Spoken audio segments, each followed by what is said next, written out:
Vamos pensar no nosso cérebro como se fosse uma grande corporação. Toda corporação tem um CEO, certo? Alguém que gerencia tudo, toma as decisões difíceis e garante que os projetos cheguem ao fim. Bom, no nosso cérebro, esse papel é o que a gente chama de funções executivas. É basicamente o centro de comando que organiza todos os nossos comportamentos mais complexos, aqueles direcionados a um objetivo. Já pararam para pensar o que de fato acontece na nossa cabeça quando a gente planeja uma viagem, por exemplo? Ou quando precisa reorganizar uma tarefa porque alguma coisa deu errado no meio do caminho? Ou simplesmente decidir o que fazer em seguida? É exatamente essa capacidade de comando que a gente vai explorar hoje. Para a gente ter uma definição mais formal, a Sociedade Internacional de Neuropsicologia descreve as funções executivas como esse conjunto de habilidades de alto nível. Pensa em planejamento, atenção focada e aquela memória de curto prazo que a gente usa para trabalhar, sabe? A tal da memória operacional é o verdadeiro painel de controle da nossa mente. Mas como é que a gente começou a entender essa parte tão fundamental do cérebro? A história é bem surpreendente. E ela não começa num laboratório, não. Começa com um acidente terrível que acabou se tornando um dos casos mais famosos da história da neurociência. Vamos voltar um pouquinho no tempo, lá para 1848. Conheçam Phineas Gage. Ele era um capataz de ferrovias, um cara super responsável, encarregado de explodir rochas para abrir caminho para os trilhos. Só que um pequeno descuido mudaria não só a vida dele, mas toda a história da neurociência. Durante uma explosão acidental, uma barra de ferro que ele usava simplesmente atravessou o crânio dele. Entrou pela bochecha esquerda, passou por trás do olho e saiu pelo topo da cabeça. E o mais inacreditável, ele sobreviveu. Mas o homem que se levantou depois daquele acidente não era, nem de longe, o mesmo que tinha caído. A descrição do médico dele na época, o Dr. John Harlow, é a mais reveladora. O Gage, que antes era um capataz exemplar, virou uma pessoa impulsiva, socialmente inadequada, incapaz de seguir qualquer plano. A personalidade dele mudou da água para o vinho. Aquela barra de ferro não destruiu só tecido cerebral, ela destruiu a essência de quem ele era. E aí que a gente chega na ciência moderna. Muitos anos depois, usando tecnologia para reconstruir a trajetória da barra no crânio do Gage, os pesquisadores confirmaram as áreas danificadas foram justamente nos lobos frontais. Essas são as regiões essenciais para o nosso planejamento e para o comportamento social. O caso Gage se tornou a primeira e talvez a mais dramática evidência de que a nossa personalidade e a capacidade de tomar decisões moram ali, naquela parte do cérebro.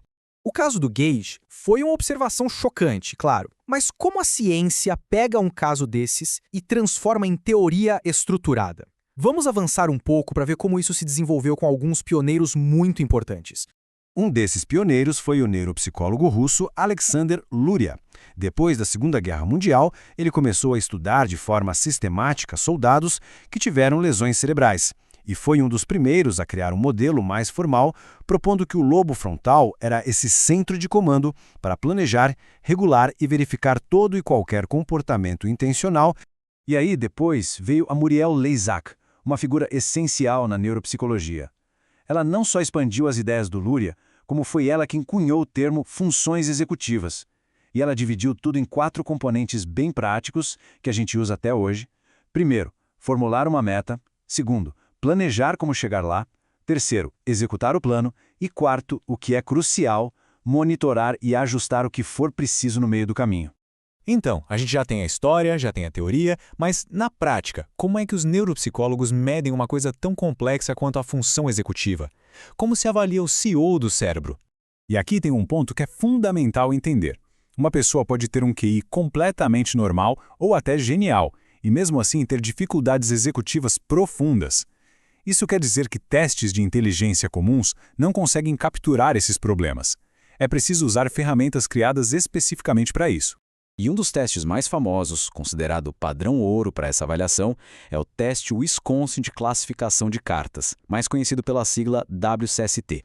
A genialidade desse teste está na simplicidade e, ao mesmo tempo, na complexidade dele. A pessoa recebe um baralho e precisa combinar as cartas com 4 cartas que já estão na mesa. O detalhe? Ninguém fala qual é a regra. É para combinar por cor, por forma, pelo número de figuras? A cada tentativa a resposta é só certo ou errado. E aí, quando a pessoa finalmente entende a regra e acerta 10 vezes seguidas, a regra muda, sem nenhum aviso. Isso testa diretamente a capacidade de formar conceitos, de usar feedback e, o mais importante de tudo, a flexibilidade mental para abandonar uma estratégia que já não funciona mais. E como a gente vê aqui, o WCST é só uma ferramenta numa caixa bem maior. Existem muitos outros testes e cada um foca num aspecto diferente.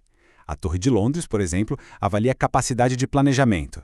Já o famoso teste de Stroop mede a nossa habilidade de inibir uma resposta automática. Ou seja, uma avaliação completa é sempre feita com várias ferramentas. Isso tudo nos leva a uma das questões mais fascinantes e mais debatidas na neurociência hoje em dia. A nossa função executiva age como um único comandante, um chefe central, ou será que é mais como um comitê de especialistas trabalhando em conjunto? Essa é a pergunta que está no centro da pesquisa atual. A metáfora do CEO é ótima, ajuda a gente a entender, mas será que ela é precisa? Ou será que a realidade é mais distribuída, mais, digamos, democrática? Basicamente, existem duas grandes correntes de pensamento. Uma defende um sistema único, a ideia de que existe um processo central, como a memória operacional, que meio que governa tudo. A outra, que tem ganhado cada vez mais força com estudos de neuroimagem, sugere que o sistema é fracionado, ou seja, diferentes partes do lobo frontal e de outras áreas se especializam em diferentes tarefas executivas, como um time de especialistas mesmo. A complexidade desse debate todo pode ser resumida numa questão fundamental. A gente está falando de função executiva no singular ou de funções executivas no plural? As evidências mais recentes parecem pender para a segunda opção. Um sistema complexo, multidimensional, muito mais parecido com um comitê do que com um único comandante. E diante de tanta complexidade, como é que a gente pode organizar essas ideias? Bom, os pesquisadores propõem modelos para tentar unificar esses conceitos. Este aqui é um modelo que tenta simplificar e integrar as ideias. Imagina um controle executivo central que gerencia duas tarefas principais. De um lado, a manutenção, que é a nossa capacidade de segurar informações importantes na mente, tipo a regra que a gente acabou de aprender no teste de Wisconsin. Do outro, a manipulação, que é a nossa capacidade de usar novas informações para adaptar o nosso comportamento.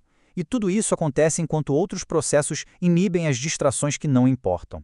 Isso nos deixa com uma última pergunta, que é bem provocadora. Se o modelo do comitê for mais preciso do que o do CEO único, isso levanta uma questão ainda mais profunda. Como é que esse comitê de processos diferentes, espalhados pelo cérebro, consegue conversar entre si para chegar a uma decisão final e unificada sobre o que fazer? Essa, meus amigos, é uma das grandes fronteiras da neurociência hoje.